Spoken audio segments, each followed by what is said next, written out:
नमस्कार दोस्तों, मेरा नाम है मयूर लुखर। आप देख रहे हैं बियॉन्ड बॉलीवुड प्लस।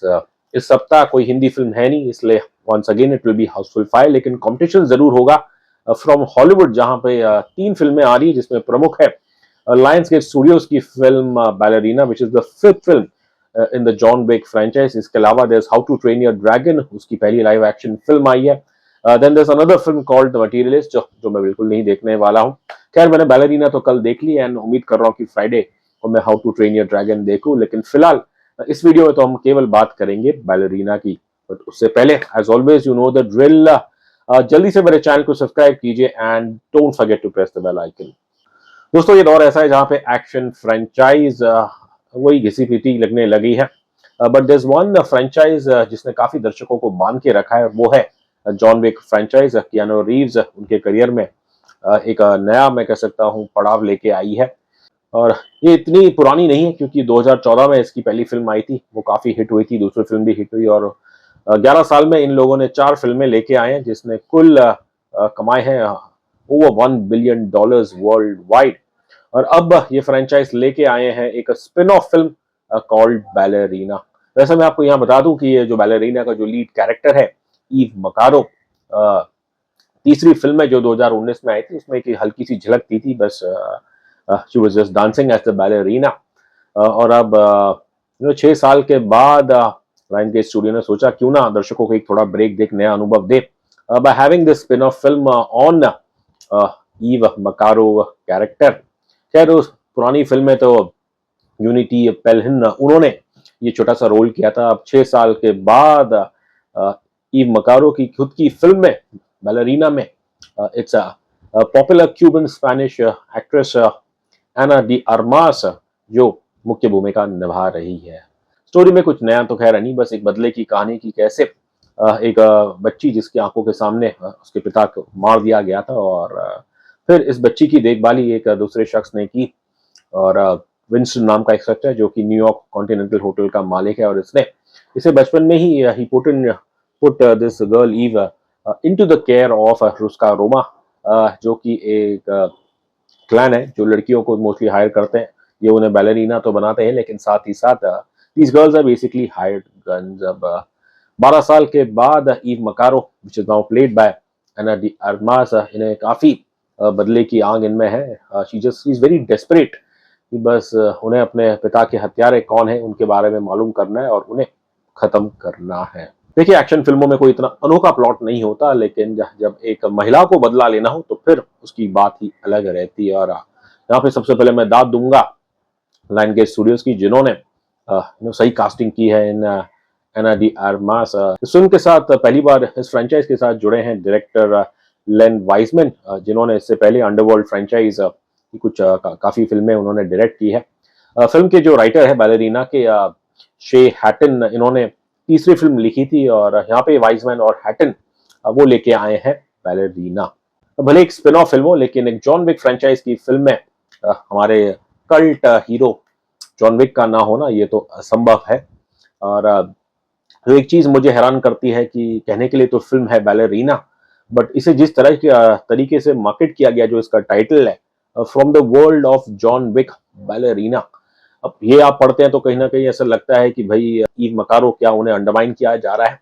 और फिल्म में आप देखेंगे कि इस जॉन विक और ईव मकारो का एक एक्शन सीक्वेंस भी है, लेकिन उसमें आप देखते हैं कि कैसे बस मोस्टली हमारी ईव वो डिफेंसिव ही है। अब देखने वाले सोचेंगे कि भाई क्या Eve simply continues to live under the shadow of John Wick. खैर, ये सोच पूरी तरह से गलत नहीं, बट दाद देनी पड़ेगी ईव मकारो की, she really holds her own. इसके स्क्रीन प्ले की मैं बात करूं तो जो पहला हाफ है ज्यादातर वो एक्शन से ही भरपूर है। और एक अनोखी बात इस फिल्म की यह है कि जो इसमें एक्शन है बहुत ही लहू लुहान है, बहुत ही ब्रूटल है। और मेरे ख्याल से इस टाइप का ब्रूटल एक्शन आपको जॉन विक की जो प्रीवियस फिल्में थी उसमें तो शायद ऐसा देखने को नहीं मिला। बट यहाँ पे शायद वाइजमैन और राइटर ने ही सोचा कि दर्शकों को कुछ अनोखा देना पड़ेगा, इसलिए अपनी फिल्म में जो उन्होंने एक्शन रखी वो काफी ब्रूटल है।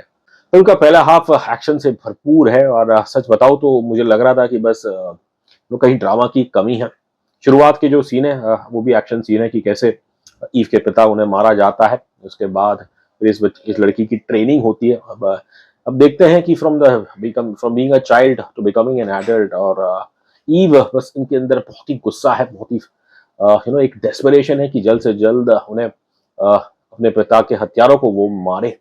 और शुरू में आप देखते हैं कि ट्रेनिंग में तो ये लगातार फेल होती है, फ्रस्ट्रेटेड होने लगता है कि जानबूझ के उन्हें फेल किया जाता है। और फिर वो जो उसका रोमा की जो उनकी बॉस है, who is called the director, that's played by Angelica Houston, उनसे वो पूछती भी है कि जैसे कि जानबूझ के फेल किया जा रहा है, तब द डायरेक्टर उनसे बस एक ही चीज कहती है, फाइट लाइक अ गर्ल। और बस इस बात को वो, इस एडवाइस को अपने दिल में वो थाम लेती है। फिर fights like a girl training में वो पास होती है और जल्द इन्हें अपने पहले मिशन पे भेजा जाता है। खैर, इनका जो पहला मिशन है वो अपने पिता के हत्यारों को ढूंढना नहीं, लेकिन क्योंकि 12 साल से ये बदले की भाव गुस्सा लेके बैठी है, और जल्द she kind of goes alone, she goes रोग, और वो चली जाती है एक दूर कोई एक आइसी टाउन है हेल्स्टैड का, और वहां पे ये अपने पिता, उनके जो हत्यारे हैं, उन्हें मारने के लिए ये वहां चली जाती है।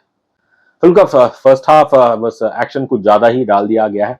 सेकेंड हाफ देखेंगे कि जो मुझे लगा जो बैलेंस होना चाहिए एक एक्शन फिल्म के अंदर, ऑफ एक्शन एंड ड्रामा, वो ड्रामा आपको देखने को मिलता है। इमोशनली फिल्म आपको सेकंड हाफ में ही बांध के रखती है। बस फिल्म का ऑब्वियसली जो आखिरी पल है, द लास्ट 15-20 मिनट्स, वहां तो एक्शन होनी है। और compare to the first half, I think इसका जो सेकंड हाफ है उसे बेटर हैंडल किया डायरेक्टर और राइटर ने। चलिए, फिल्मों में बदला लेना और उस बदले के लिए आप किसी भी हद तक जा सकते हैं, ये तो ठीक है, लेकिन जो मेरी पर्सनली व्यक्तिगत राय है कि कोई भी एक्शन फिल्म हो उसमें आपको ध्यान रखना चाहिए कि बच्चों के सामने आप ऐसे वायलेंट एक्शन सीन्स ना दिखाएं। अनफॉर्चुनेटली आप देखेंगे इस फिल्म में, खासकर जब ईव का पहला मिशन रहता है जिसके अंदर ये जाके एक आइस थीम्ड क्लब है, वहां जाके ये लोगों को बुरी तरह से काटती कूटती है। खैर, वहां तो बच्चे नहीं है, लेकिन पहले तो खैर ईव जब खुद बच्ची थी उनके सामने ब्रूटल एक्शन हुई थी, उनके पिता को मारा गया था। और फिर जब ईव उन्हें अपना एक दूसरा मिशन मिलता है एक शख्स को जाके मारने का, ये मारती नहीं क्योंकि ये वहां देखती है कि इस शख्स के साथ इनकी बेटी है, नन्ही सी बेटी है, और इसलिए वो नहीं करती। लेकिन इस बच्ची के सामने अगर आप देखते हैं जो कुछ लहू लुहान हो रहा है, और इस बच्ची के चेहरे पे she is very cold.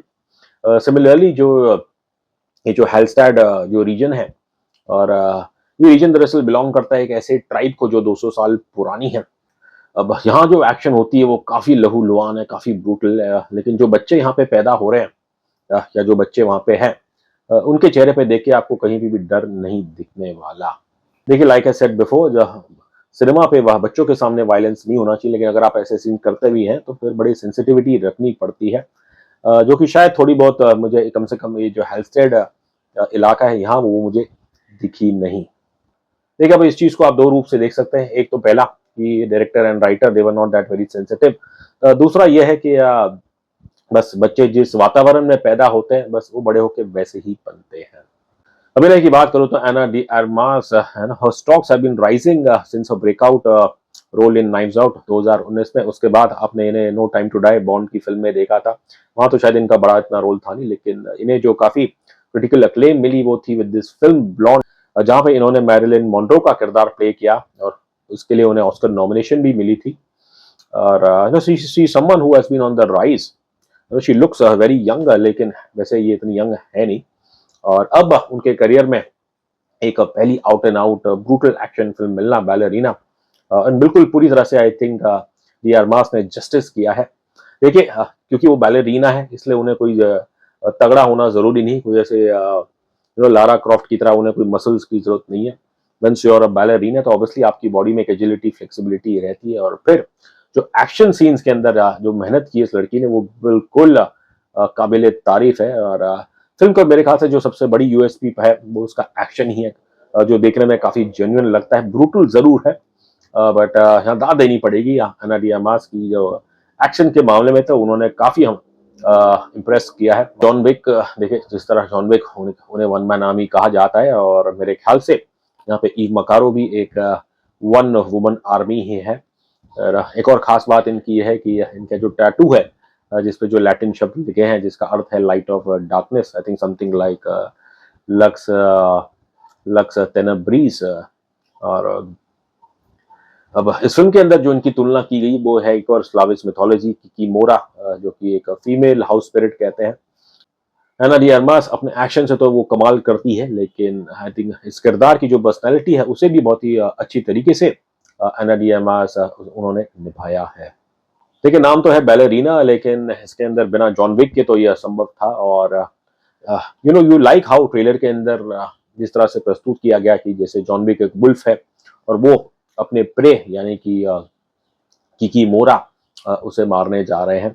John Wick इन्हें बाबा यागा कह के बुलाया जाता है। अब जो मैं पढ़ रहा था कि दरअसल बाबा यागा, अगर आप स्लाविक मिथ फोकलोर में पढ़े तो that too refers to a witch जो काफी खूंखार है, लेकिन इस फ्रेंचाइज में जॉन विक को बाबा यागा कहा गया। और basically in terms of reference की, जैसे कि एक वो शख्स जो बोगी मैन को भी मार दे। खैर, लेकिन हमारी ईव तो कोई बोगी मैन नहीं है, वो तो एक किकी मोरा है।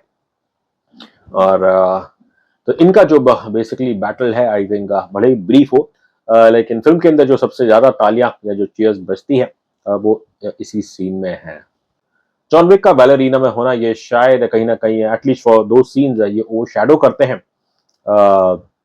ईव मकारो को, लेकिन इनके बिना तो फिल्म असंभव थी। जॉन विक को तो वैसे किसी साइड की जरूरत नहीं है, लेकिन क्या पता आने वाली फिल्मों में हम दोनों को जॉन विक और ईव मकारो को दोनों को साथ ही साथ देखे। I think in terms of actors अगर कुछ कमजोर कड़ी है तो वो इस फिल्म के जो विलन है, that's this character chancellor that's played by an actor called Daniel Bryan.